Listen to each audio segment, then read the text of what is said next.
Bonjour à tous et bonjour à toutes. Alors, tous ceux qui me connaissent savent que je ne suis pas un grand fan des jeux de société. Et pourtant, en ce moment, je me surprends à prendre du plaisir à jouer avec mes enfants au Monopoly.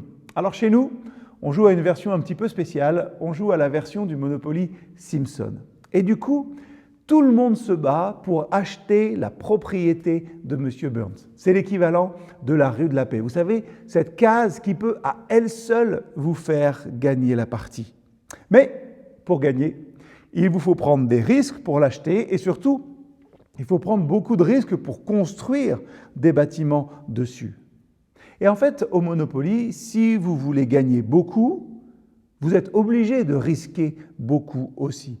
Si vous investissez peu, vous aurez peu en retour. Parfois, il faut voir grand pour accomplir ses rêves ou atteindre ses objectifs. Je pourrais vous dire au revoir ici, mais la réalité, c'est qu'il en va de même pour nous. Il en va de même pour nous et le caractère que nous voulons développer dans nos vies. Peut-être qu'on fait partie des gens qui n'investissent pas beaucoup dans leurs relations. On joue la sécurité et on veut rester à l'écart. Comme ça, je ne serai jamais déçu, je n'ai pas grand-chose, mais je n'ai pas investi grand-chose. Peut-être qu'on a aussi un travail qui paye simplement les factures, mais qui ne nous enthousiasme pas vraiment. 180 vers une nouvelle vie.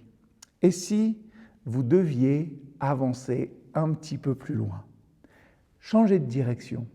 Faire un 180, comme Jésus le demande à Simon-Pierre dans le texte que nous méditons aujourd'hui, à quoi ça ressemblerait d'aller de l'avant avec notre vie? Ne mettez pas simplement votre orteil dans l'eau, mais attrapez les genoux et faites une bombe, allez-y complètement. Poussez tous vos jetons au centre de la table, ça fait peur, oui, ça je le sais, mais pourquoi ne pas le faire quand même? Parce que c'est là justement, quand ça fait un petit peu peur, que les bonnes choses arrivent.